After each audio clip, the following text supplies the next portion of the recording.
നമസ്കാരം, എല്ലാവർക്കും പുതിയൊരു വീഡിയോയിലേക്ക് സ്വാഗതം. ഇന്നത്തെ വീഡിയോയിൽ കുറച്ച് ക്ലീനിങ് ടിപ്സാണ് നിങ്ങളുമായിട്ട് ഷെയർ ചെയ്യാൻ പോകുന്നത്. ആദ്യമായിട്ട് മുട്ടത്തോട് വെച്ചിട്ട് നമ്മുടെ കിച്ചണിൽ നമുക്ക് എന്തൊക്കെ ടിപ്സ് ചെയ്യാൻ പറ്റുമെന്ന് നോക്കാം. ഈ മുട്ടത്തോട് കൊണ്ട് നമ്മുടെ പാറ്റ, പല്ലിയുടെയൊക്കെ ശല്യം നല്ല രീതിയിൽ തന്നെ നമുക്ക് ഒഴിവാക്കാനായിട്ട് പറ്റും.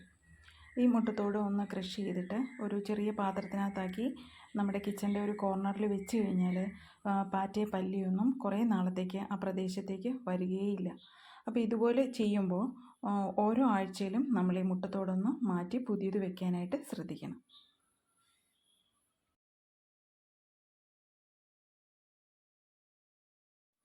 അടുത്തതായിട്ട് ഞാനിവിടെ കുറച്ച് മുട്ടത്തോട് എടുത്തിട്ട് മിക്സിയുടെ ജാറിലിട്ടൊന്ന് പൊടിച്ചെടുക്കുവാണ്. അപ്പോൾ ഇത് വെച്ചിട്ട് സ്റ്റീൽ പാത്രങ്ങൾ ക്ലീൻ ചെയ്യാൻ പറ്റുമോ നമുക്കൊന്ന് നോക്കാം. ഈ മഗ്ഗിനകത്ത് നിറയെ ചായക്കറ പിടിച്ച ഒരു മഗ്ഗാണ്. അപ്പോൾ ഇത് നമുക്ക് എങ്ങനെ ക്ലീൻ ചെയ്യാൻ പറ്റുമെന്ന് നോക്കാം. അപ്പോൾ അതിനായിട്ട് ഞാൻ ഈ പൊടിച്ചെടുത്തിരിക്കുന്ന മുട്ടത്തോടിനകത്തേക്ക് കുറച്ച് വിനീഗർ ഒഴിക്കുവാണ്. വിനീഗർ ഇല്ലയെന്നുണ്ടെങ്കിൽ നമുക്ക് നാരങ്ങാനീരാണെങ്കിലും ആഡ് ചെയ്യാം. എന്നിട്ട് നല്ലോണം ഒന്ന് മിക്സ് ചെയ്തെടുക്കാം.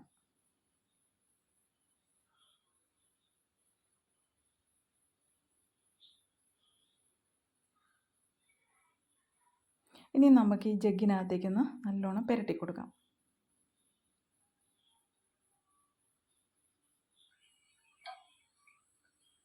എന്നിട്ട് ഒരു 5 മിനിറ്റ് റെസ്റ്റ് ചെയ്യാൻ വയ്ക്കാം. ഇനി ഞാൻ ഇവിടെ ഈ സ്ക്രബ്ബറാണ് യൂസ് ചെയ്യുന്നത്. ഇനി ഇത് വെച്ചിട്ട് നല്ലോണം ഒന്ന് ഉരച്ച് കഴുകിയെടുക്കാം. കണ്ടോ, എല്ലാ കറകളും പോയി കിട്ടി. ഇനി നമുക്കിതൊന്ന് കഴുകി നോക്കാം.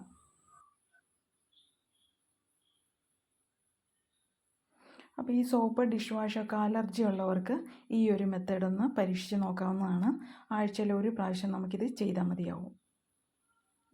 മഗ് നല്ല ക്ലീനായിട്ട് കിട്ടി. അപ്പോൾ എല്ലാവർക്കും ഈ ടിപ്പ് ഇഷ്ടപ്പെട്ടെന്ന് വിചാരിക്കുന്നു.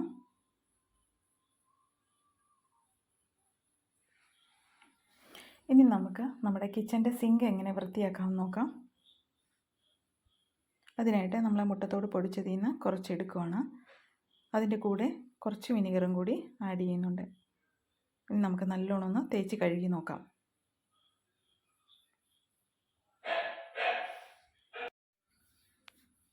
അപ്പോൾ ഈ സിങ്കിൻ്റെ എണ്ണമയൊക്കെ നല്ലോണം പോയി കിട്ടിയിട്ടുണ്ട്. നല്ല ക്ലീനായിട്ട് കിട്ടിയിട്ടുണ്ട്. ഇനി നമുക്കിതൊന്ന് കഴുകി നോക്കാം.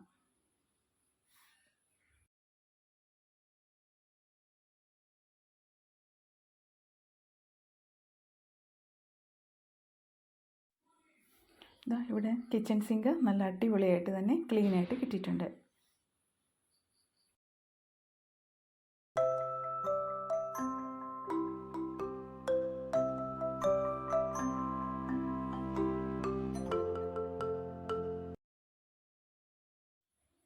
ഇനി നമുക്ക് ഈ മുട്ടത്തോട് വെച്ചിട്ട് നമുക്ക് ഈ വാഷ് ബേസിൻ ഒന്ന് ക്ലീൻ ചെയ്ത് നോക്കിയാലോ. ഇത് നമ്മൾ ഉപയോഗിക്കാതെ വെച്ചിരിക്കുന്ന ഒരു വാഷ് ബേസിനാണ്. നിറയെ മഞ്ഞക്കറിയൊക്കെ പിടിച്ചിട്ടുണ്ട്. അപ്പം നമുക്കതൊക്കെ ക്ലീൻ ആക്കാൻ പറ്റുമെന്നൊന്ന് നോക്കാം. നമ്മൾ നേരത്തെ എടുത്ത പോലെ തന്നെ മുട്ടത്തോടിനകത്തേക്ക് കുറച്ച് വിനീഗറും കൂടി ഒഴിച്ച് നല്ലോണം ഒന്ന് തേച്ച് കഴുകുവാണ്. അപ്പോൾ ഇതിലുള്ള മഞ്ഞക്കറിയൊക്കെ നല്ലോണം പോകുമെന്ന് നമുക്കൊന്ന് നോക്കാം.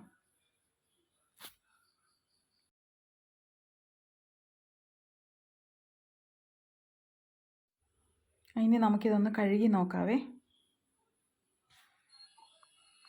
കണ്ടോ, നല്ല രീതിയിൽ തന്നെ ഇതും ക്ലീനായിട്ട് കിട്ടിയിട്ടുണ്ട്. അപ്പോൾ മുട്ടത്തോട് വെച്ച് ഉള്ള ടിപ്സൊക്കെ എല്ലാവർക്കും ഇഷ്ടപ്പെട്ടെന്ന് വിചാരിക്കുന്നു. അപ്പോൾ എല്ലാവരും ഇതൊന്ന് ചെയ്ത് നോക്കണേ.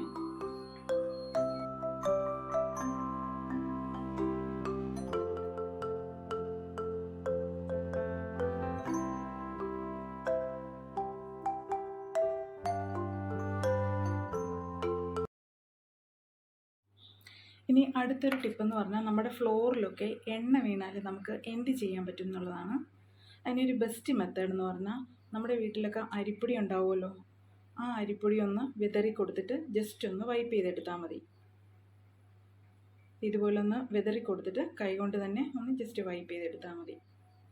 എണ്ണമയൊക്കെ നല്ല രീതിയിൽ തന്നെ മാറിക്കിട്ടും.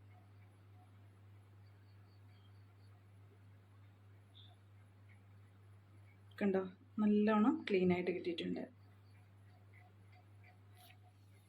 ഇനി നമുക്കിതൊരു തുണി കഷ്ണം വെച്ചിട്ട് ഒന്നുകൂടി ഒന്ന് തുടച്ചെടുക്കാം.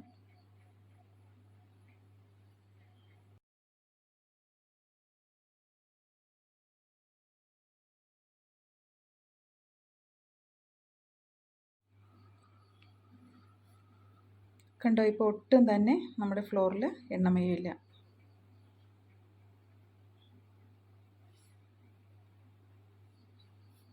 ഇനി അടുത്തൊരു ടിപ്പെന്ന് പറഞ്ഞാൽ നമ്മുടെ മീനിൻ്റെയൊക്കെ ഉളുമ്പ് പോകാനായിട്ട് ഏറ്റവും നല്ലൊരു മെത്തേഡെന്ന് പറഞ്ഞാൽ കുറച്ച് അരിപ്പൊടി ഇട്ടൊന്ന് നല്ലോണം ഒന്ന് കഴുകിയെടുത്താൽ മതി. ഇതെവിടെ ഞാൻ ഈ മീനിനകത്തേക്ക് കുറച്ച് അരിപ്പൊടി ഇട്ട് നല്ലോണം ഒന്ന് കഴുകിയെടുക്കുവാണ്. ഒട്ടും ഉളുമ്പോണം ഉണ്ടാവില്ല. ഇതുപോലെ തന്നെ ചിക്കനൊക്കെ വാങ്ങിക്കുമ്പോഴും നമ്മൾ കുറച്ച് അരിപ്പൊടി വിതറിയിട്ട് ഒരു 5 മിനിറ്റ് കഴിഞ്ഞ ശേഷം ഒന്ന് കഴുകിയെടുക്കുവാണെങ്കിൽ ചിക്കൻ്റെ കഷ്ണത്തിനകത്തുള്ള ബ്ലഡിൻ്റെ അംശമൊന്നും ഒട്ടും ഉണ്ടാവത്തില്ല.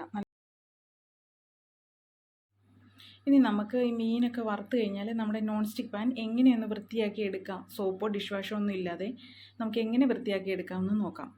അതിന് നമ്മൾ കുറച്ചൊന്ന് അരിപ്പൊടി വിതറിയിട്ട് ഒന്ന് തൂത്തെടുത്താൽ മതിയാവും. കണ്ടോ, നല്ല ക്ലീൻ ആയിട്ട് തന്നെ കിട്ടുന്നുണ്ട്. ഇനി നമുക്കൊരു തുണി വെച്ചിട്ട് ഒന്ന് തൂത്തെടുക്കാം.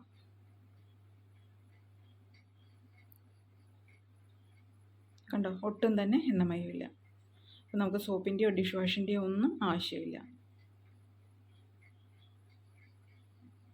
വേണമെങ്കിൽ ഒന്നുകൂടി കുറച്ചുകൂടി അരിപ്പൊടി ഇട്ടിട്ട് ഒന്നുകൂടി ഒന്ന് തൂത്തെടുക്കാം.